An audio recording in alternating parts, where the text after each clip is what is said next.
오늘 저는 여러분과 함께 요셉의 형통, 이러한 제목으로 함께 은혜를 나누고자 합니다. 오늘 본문 말씀의 내용은 그 극한적인 위기 상황 속에서 어떻게 요셉이 구출함을 받고 형통한 사람이 되었는가, 그 말씀을 드리려고 합니다. 우리가 잘 아는 대로 요셉은 야곱의 11번째 아들입니다. 귀하게 자라는 아들입니다. 그러나 이 요셉이 어느 날 꿈을 꾸지요. 그 꿈 때문에 형들의 미움을 받게 됩니다. 그리고 결국은 노예로 팔려가게 되고 또 어려운 그러한 종살이를 하는 그러한 삶이 이렇게 드라마틱하게 펼쳐져 있습니다. 그런데도 불구하고 성경에 보면은 요셉을 형통한 사람이라 그렇게 말씀하고 있습니다. 한번 볼까요? 오늘 본문 2절에 보면은 여호와께서 요셉과 함께 하심으로 그가 형통한 자가 되어라고 했습니다. 3절에 봅시다. 그의 주인이 여호와께서 그와 함께 하심을 보며 또 여호와께서 그의 범사에 형통하게 하심을 보았더라. 또 23절에 봅시다. 간수장은 그의 손에 맡긴 것을 무엇이든지 살펴보지 아니하였으니 이는 여호와께서 요셉과 함께 하심이라 여호와께서 그를 범사에 형통하게 하셨더라. 여러분, 천혜의 고아, 노예가 된 그런 상황 속에서 어떻게 요셉을 가리켜 반복해서 형통하다 그렇게 말할 수가 있겠습니까? 만약에 이런 일이 나에게 일어났다고 하면은 억울하게, 여러분, 제가 노예가 되었다면은, 형들의 미움을 받았다면, 그래서 가정에서 버림받았다면은 여러분 형통한 삶으로 받아들일 수 있겠습니까? 근데 성경에는 이 형통에 대해서 두 가지를 말씀합니다. 하나는 여호수아에 있는 형통함과 시편에 있는 형통함이 다르다는 사실이에요. 자, 여호수아 1장에 보면은 율법을 다 지켜 행하고 좌로나 우로나 치우치지 말라. 그리하면 내가 어디로 가든지 형통하리라. 이거 여호수아의 형통입니다. 그러면 다음은 시편 시냇가에 심은 나무의 형통입니다. 시편 1편 3절. 그는 시냇가에 심은 나무가 철을 따라 열매를 맺으며 그 잎사귀가 마르지 아니함 같으니 그가 하는 모든 일이 다 형통하리로다. 자, 두 문장 다 형통이라고 되어 있지요. 그런데 원어는 전혀 달라요. 여호수아 1장에 있는 형통은 사칼로 되어 있습니다. 그 다음에 요 시편에는 짤라흐라는 단어를 쓰고 있어요. 그런데 오늘 본문에 요셉은 형통하더라 할 때에 어떤 말씀인가? 자, 그러면 여기에서 여러분 그 차이가 있어요. 뭐냐면은 여호수아에 있는 너가 형통하리라 하는 이 말, 이 사칼이라고 하는 말의 원어를 찾아보니까 분별력이 있다, 지혜롭다 하는 어원을 가지고 있어요. 그러면 무슨 말이냐? 너가 말씀을 깨닫고 지키면, 말씀을 깨닫고 지혜롭게 말씀을 지키면 형통하리라, 그런 말이에요. 그래서 이 여호수아의 형통은 조건의 형통이에요. 반면에 이 시냇가에 심은 나무의 형통은 히브리어로 짤라 하는데 이 말은 번영하다, 장애물을 뛰어넘다 하는 그런 뜻으로 해석이 되어 있더라고요. 그러니까 이 시편의 이것은 시냇가에 심은 나무의 형통이에요. 이미 심겨진 나무라는 것이죠. 그러면 자, 이 차이점이 뭡니까? 여호수아의 형통은 이 요셉의 형통이 여호수아의 사칼입니까? 아니면 시편의 짤라인가요? 어떤 형통입니까? 예, 이 말씀은 이 시편의 형통은 이거는 존재의 형통, 예, 존재 자체가 형통하다는 것이지. 시냇가에 심겨진 나무니까. 예. 그래서 이 요셉의 형통이라고 하는 것은 존재의 형통을 말합니다. 예. 그래서 여호와께서 요셉과 함께 하심으로 그냥 형통한 자가 된 거예요. 예. 이 짤라으라고 하는 거예요.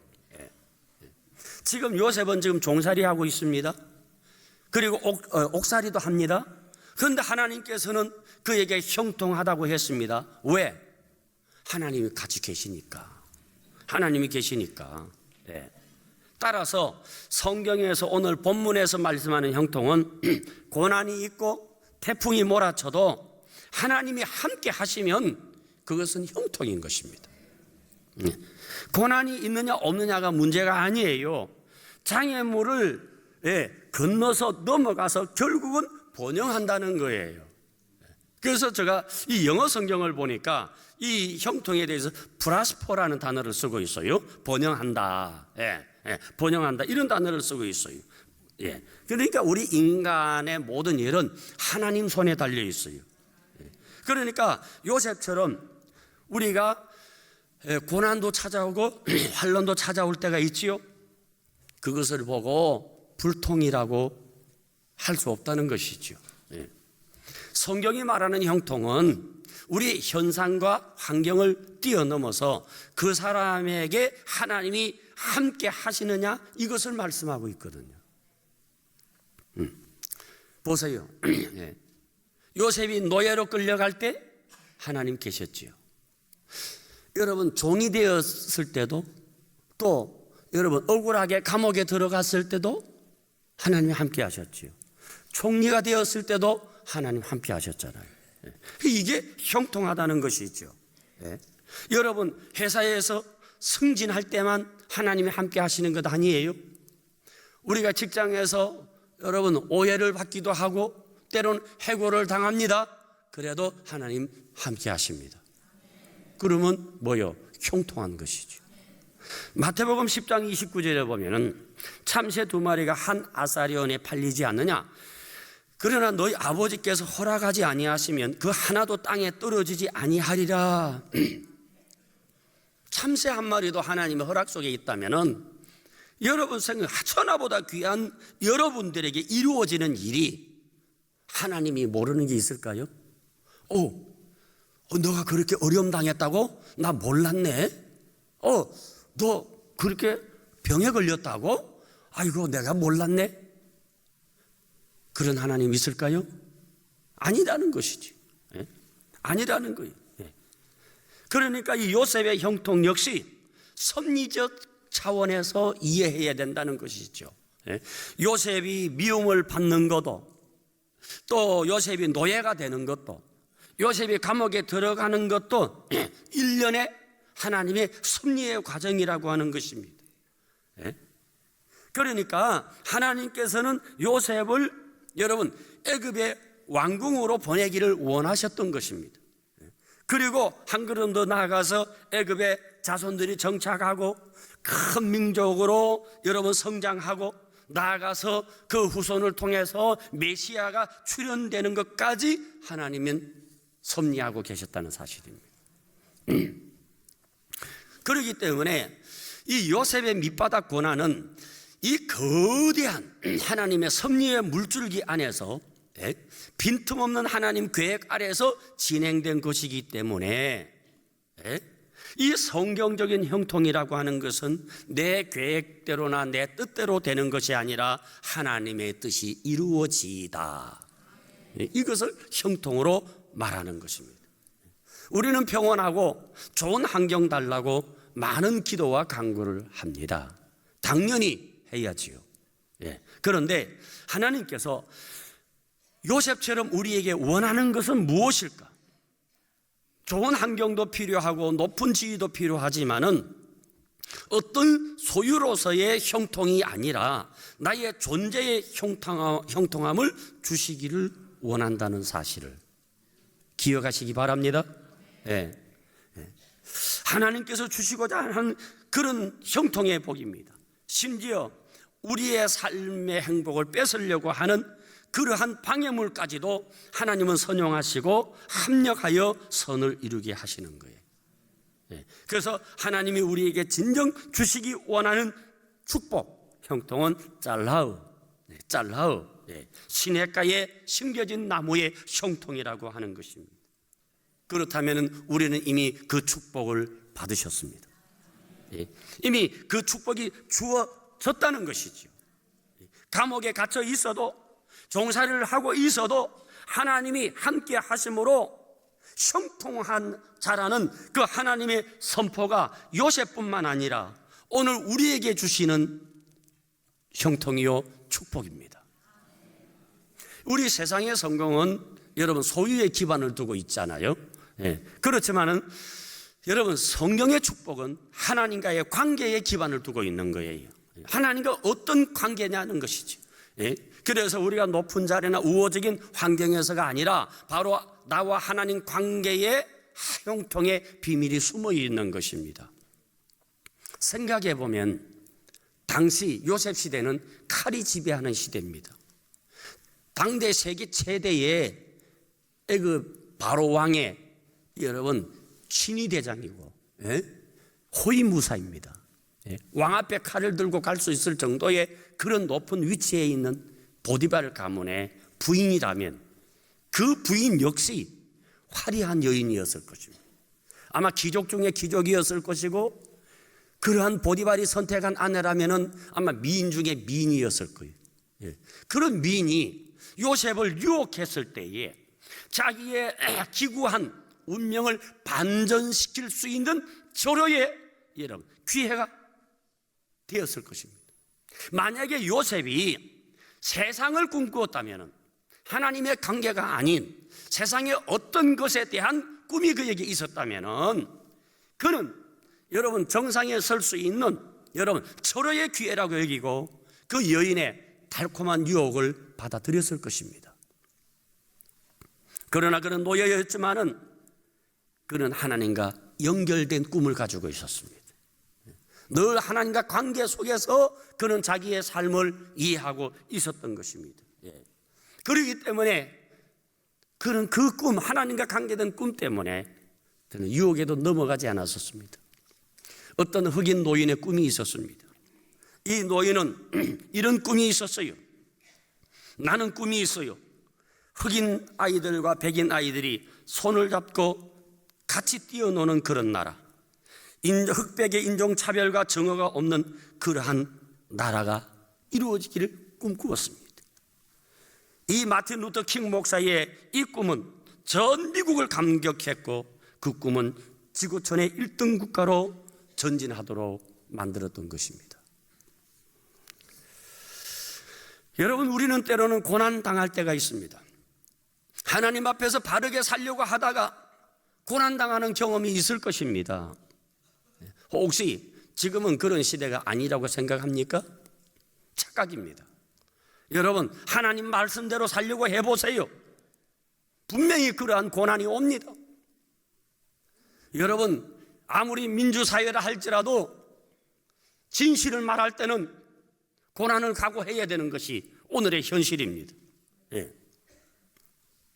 그러면 우리가 하나님 말씀대로 살다가 고난당했을 때 어떤 마음이 듭니까? 하나님이 계신다면, 하나님이 살아계신다면 어찌 이런 일이 나에게 일어날까? 지금 요셉은 하나님 앞에서 죄를 범하지 않으려고 하다가 억울하게 누명을 쓰고 옥살이하게 되었습니다. 그런데 그런 성경에 그런 상황을 보고 성경 23절에는 범사에 그가 형통하였더라, 전혀 말이 안 되는 소리를 하고 있는 거예요. 우리는 쉽게 판단하지요. 누가 잘 되면 저 사람 복 받았네. 좀 뭐 하다가 실패하면 아이고 저 사람 완전히 망했네. 너무나 우리는 단순 방정식으로 인생을 정의해 보려고 합니다. 솔직히 우리가 생각하는 형통이라고 하는 것은 노예가 되지 않는 것이지요. 감옥에 들어가지 않는 것이지요. 그러나 하나님 관점에서 보면은 여러분, 전혀 다르게 해석할 수도 있는 거예요. 시편 105편 16절로 19절에 보면 그가 또 그 땅에 기근이 들게 하사 그들이 어지하고 있는 양식을 다 끊으셨도다. 그가 한 사람을 앞서 내보내셨으며 요셉이 종으로 팔렸도다. 그의 발은 착고를 차고 그의 몸은 쇠사슬에 매였으니 곧 여호와의 말씀이 응할 때까지라. 그의 말씀이 그를 단련하였도다. 자, 이 요셉에 대한 시편 내용이거든요. 자, 하나님이 한 사람을 먼저 보내셨어요. 어떻게 보내셨습니까? 예? 역발산 기계세의 삼손 같은 모습으로 예? 왕의 권세를 쥐어잡을 수 있는 그런 능력의 모습으로 한 사람을 보낸 것이 아니라 종의 모습으로, 그것도 발에 착고가 채여지고 온몸이 쇠사슬에 묶인 그런 모습이에요. 왜 하나님께서 우아하게 능력 있게 보내지 않고 왜 이렇게 했을까요? 그러나 성경은 이런 고난을 이렇게 말합니다. 그가 형통하였더라. 결론 부분에 보면은 창세기 50장 20절에 이렇게 말씀합니다. 이제 요셉이 드디어 정상에 서지요. 그래서 인장 반지를 차고 애굽의 총리가 되고 난 다음에 형제들 앞에 하는 이 얘기입니다. 20절. 당신들은 나를 헤아려 하였으나 하나님은 그것을 선으로 바꾸사 오늘과 같이 많은 백성의 생명을 구원하게 하시려 하셨나이다. 하나님께서 여러분 요셉을 먼저 보내신 것은 많은 백성을 구원하기 위해서, 이 땅에 팍팍한 삶을 살아가면서 어쩌면 오늘 나의 삶의 현장이 여러분 참 상황을 뛰어넘을 수 없는 그런 절박한 현실일 수도 있습니다. 성업이 불안하고 일터가 없어져 고통당하는 성도도 있을 것입니다. 어쩌면 나의 고난이 요셉 고난보다 훨씬 크게 느껴질 수도 있습니다. 그러나 그러한 상황이 어렵냐 아니냐의 문제가 아닌 하나님이 나와 함께 하시느냐 아니냐의 문제입니다. 만약에 우리가 오늘 현실의 이 상황에 함몰되면은 그 다음부터 하나님이 안 보입니다. 신앙이 가치를 잃어버리는 거예요. 하나님은 우리 각자에 대한 목적을 가지고 우리를 인도하고 있습니다. 때로는 여러분 가시밭길로 인도하기도 합니다. 때로는 사막으로 인도하기도 합니다. 물 없는 광야로 인도하기도 합니다. 그러나 하나님의 자녀들의 삶을 보면은 그건 형통하다는 것이죠. 요셉의 믿음을 통해서 용기를 가지고 하나님 때문에 소망을 가지며 승리하시는 우리 남서울 비전교회 성도들 되기를 축원합니다. 그 다음에 또 한 가지 우리가 요셉에 대해서 보면 이 요셉은 참 훌륭한 인격자, 신앙 인격을 품고 있었다. 왜냐하면 여러분 배신은 여러분 멀리 안 있습니다. 배신은 가까운 사람에게 있잖아요. 그래서 형들에게 배신감이 요셉은 더 컸을 겁니다. 뿐만 아니라 여러분, 그가 총리가 되었을 때에 억울함을 풀기 위해서 그 보디발 그 아내를 쉽게 처리할 수도 있었을 것입니다. 왜? 1인지하 만인지상 총리잖아요. 고대 사회에는 보복은 정당한 권리이고 보복을 미덕으로 여겼습니다. 그래서 이에는 이, 눈에는 눈, 이것은 당대의 도덕률이었고 가장 완벽한 법이었다고 말합니다.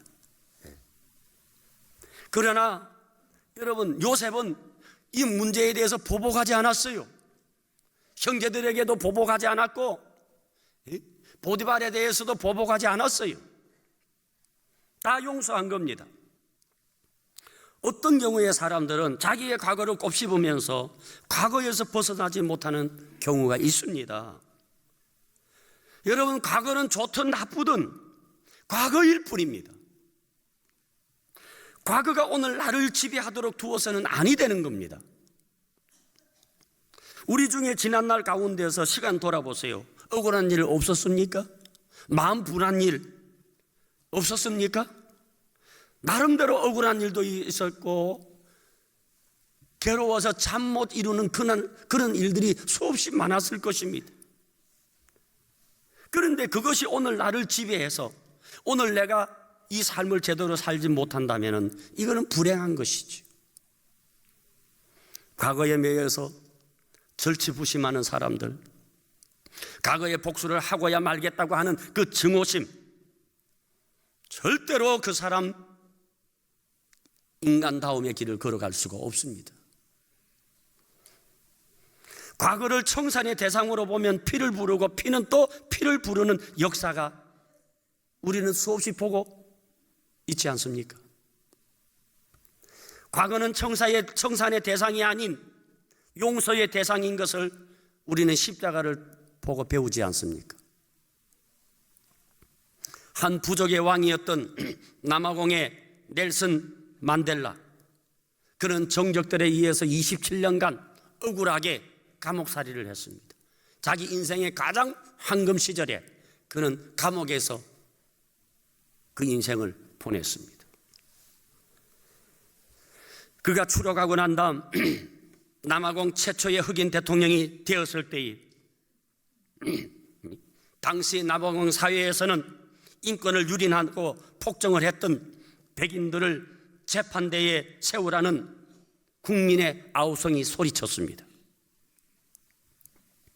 그러나 그는 예수님의 용서의 정신을 실천해서 이 백인들의 과거를 정죄하지 않고 용서와 화해의 정치를 통해서 지구촌에서 가장 존경받는 인물이 되었습니다. 이 만델라는 예수님의 용서의 사상으로 그 민족을 화합을 넘어서 불가능했던 역사의 진보를 이루는 위대한 나라를 만드는 주인공이 되었습니다.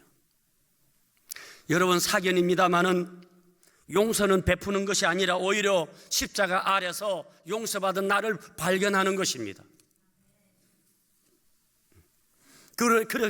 자기를 발견하면은 용서는 쉽습니다. 우리는 이 말씀을 묵상하면서 이것이 우리의 삶에 적용하려고 하는 치열한 싸움이 일어나야 합니다.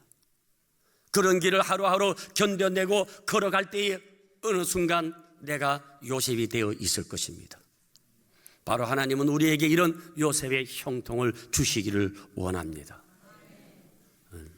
나 때문에 우리 교회에 하나님의 복이 내리기를 바랍니다.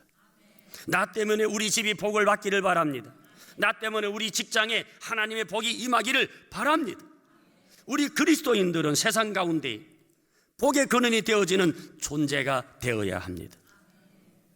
성경에서 말하는 형통은 모든 것이 잘 풀리는 것이 아니라 나를 통해서 하나님의 뜻이 이루어지이다. 이런 시각으로 보게 되면 모세가 바로궁을 쫓겨난 것도 형통이고 다윗이 사울왕의 미움을 받는 것도 형통이고 때로는 내가 병 속에 있다 할지라도 내가 고통 중에 있다 할지라도 그것도 형통의 과정입니다. 어떤 때는 길이 참고 끊임없이 인내해야 하는 시간도 형통의 과정입니다. 우리 인생은 결코 평온하지 않을 수 있습니다. 좋지 않을 수도 있습니다. 그렇게 힘들지라도 하나님의 선하신 계획 안에 내가 있고 그런 나를 하나님이 동행해 주신다면 우리는 얼마든지 형통의 삶을 깨닫고 다시 일어날 수가 있고 마침내 정상에서는 그날 우리에게 오게 될 줄로 믿습니다. 그러므로 의인은 7번 넘어질지라도 다시 일어나야 되고 어떤 환경 가운데서도 하나님의 약속을 바라보면서 2019년도 한 해는 여러분 인생의 복이 되기를 바랍니다. 형통의 한 해가 되기를 바랍니다. 우리 인생 전체가 하나님이 주시는 뜻을 이루는 형통의 길이라는 거예요. 여러분, 때로는 우리에게 아픔이 있을 수 있지요. 항상 여러분 우리가 따뜻한 것만 아니잖아요. 이런 말이 있잖아요. 옥토에 항상 태양이 쬐이면 사막이 된다고. 예. 여러분 그렇습니다. 어두운 밤도 필요합니다. 여러분 비 오는 날도 필요한 거예요. 태양만 있다면 그것이 인생에 좋은 것은 아니에요. 여러분 밤낮의 조화를 통해서 하루가 만들어지듯이 흑백의 조화를 통해서 우리는 인생의 하나님의 위대한 예술 작품이 될 수 있는 것입니다. 그런 의미에서 요셉의 일생은 하나님의 형통 속에 있다고 믿으셔야 됩니다. 오늘 사랑하는 성도 여러분, 오늘 현실 하나를 가지고 일희일비하지 마십시다. 먼 하나님의 섭리 속에서 하나님이 나를 이끄시는 형통의 가정 속에서 내 인생을 이해하시고 해석해 보시기를 바랍니다. 그 속에 하나님의 넘치는 은혜가 여러분을 지배하게 될 줄로 믿습니다.